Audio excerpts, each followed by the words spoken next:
hit, and that's something that is going to be very difficult for us to make up here in the Commonwealth of Pennsylvania through our state budget. We were able to get them to unfreeze all $2.1 billion that had been taken away from Pennsylvania, wanting to talk to me. One, they said, thank you for protecting us. Thank you for making sure that we are seen. This was a member. And I'm grateful to the people whose voices were raised up demanding that the federal government do what they were legally required to do. Trump's team is trying to hide this story. Governor Shapiro just forced them to release $2.1 billion they were illegally withholding from Pennsylvania communities. Was in the lawsuit that you filed of funds that were supposed to go to the Commonwealth that were blocked. That's why you brought the lawsuit. Imagine living next to a leaking methane well that could explode any day because Trump decided to play politics with your safety. That was reality until Shapiro took Trump to court and won. The money is flowing again and Trump is fuming. Before we move on, I'd like to ask you a small favor. If you appreciate this content, please take a second to like this video and subscribe to the channel. Over 98% of you watch the videos without subscribing. It costs you nothing, but it makes a huge difference to us. So did you click the subscribe button? Great. Thank you so much. Now back to the video. Ever wonder what happens when a governor stands up to a president who thinks he can just take away billions from American communities? Well, grab some popcorn because Pennsylvania Governor Shapiro just showed Trump what happens when you mess with the wrong state. It all started when our favorite orange-tinted former president and his billionaire buddy Elon Musk decided they could simply freeze $2.1 billion in federal funding that was already promised to Pennsylvania. You know, because when you're Trump, signed agreements are apparently just suggestions that can be ignored whenever you feel like it. Deal is a deal. That's it. The federal government made a deal with Pennsylvania to invest $2.1 billion.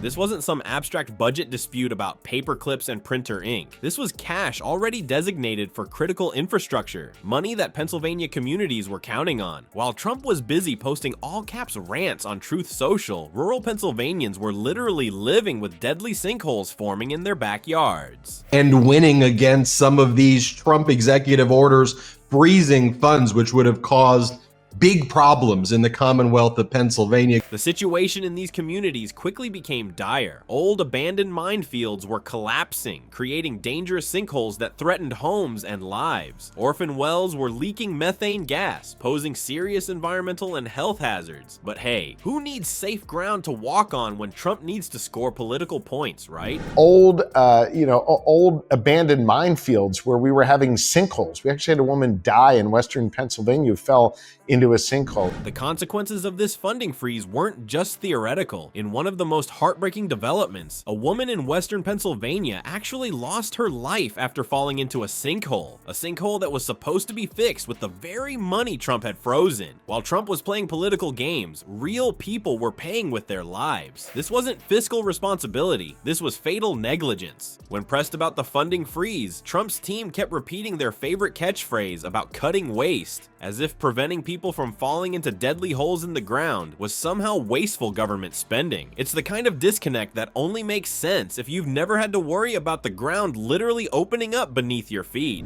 I talked to the federal government and said, y'all can't do this. You've got to give us the money that is owed to us. Remember, a deal is a deal. They refused, hit, and that's something that is going to be very difficult for us to make up here in the Commonwealth of Pennsylvania through our state budget. Governor Shapiro, being the reasonable adult in the room, first tried the diplomatic approach. He reached out to Trump's administration multiple times, explaining in terms even they should understand. Hey, this money is legally owed to us. You can't just take it back. The Trump administration's funding freeze, there was about $2.1 billion that you identified. Capping orphan wells that were leaking methane into our communities, which was speeding up climate change and having really adverse health risks. But trying to reason with the Trump administration is like trying to explain quantum physics to a goldfish. Lots of blank stares and not much comprehension. With diplomatic channels exhausted and Pennsylvania communities suffering, Shapiro did what any good leader would do. He took the fight to court. But unlike some politicians who just file lawsuits for the headline and then move on, Shapiro kept working behind the scenes, continuing to negotiate while the legal process played out. And so I had no other choice but to take them to court. I sued them, but I kept talking to them during that process. We were able to get them to unfreeze all $2.1 billion that had been taken away from Pennsylvania. What set Shapiro apart from many Democrats was his willingness to take concrete action, rather than just complain about Trump's tactics. He didn't just tweet his outrage or go on cable news to whine. He developed a clear strategy and executed it brilliantly. This forced Trump to respond rather than just ignore the problem. Shapiro's legal argument was masterfully simple. To both educate our lawmakers, to help them understand that cuts to Medicaid are going to harm our citizens, especially in rural Pennsylvania. No, this is fake. This is all astroturfed. These are just activists, and it's not really what. A deal is a deal. It sounds basic, but in legal terms, it was a powerful assertion that the federal government had made a legally binding commitment to Pennsylvania that couldn't just be torn up on presidential whim. It's the kind of straightforward reasoning that cuts through the usual political noise. Wanting to talk to me. One, they said, thank you for protecting us. Thank you for making sure that we are seen. This was a member, made very, very clear, I wasn't going away. Pennsylvania was going to get its fair share of federal funding and what's been promised to us. What's particularly interesting is how this played out politically. While Trumpland was busy claiming that town halls showing support for Shapiro were fake news and astroturfed, actual Republican voters in rural Pennsylvania were thanking Shapiro for fighting for their communities. One resident even approached him to say, "Thank you for protecting us." The other thing is people are really worried about the impact of these federal cuts on their communities. Showing that when your safety is at stake, partisan politics suddenly seems a lot less important than having a governor who will stand up for you. And I'm grateful to the people whose voices were raised up demanding that the federal government do what they were legally required to do. And just like that, the money is flowing again. All $2.1 billion has been unfrozen and is heading back to Pennsylvania communities where it belongs. Now those deadly minefields will finally get fixed, and those methane-leaking orphan wells will get capped. Meanwhile, Donnie Diapers is sulking in his golden toilet somewhere. Voted for me there, but by and large, these are communities that overwhelmingly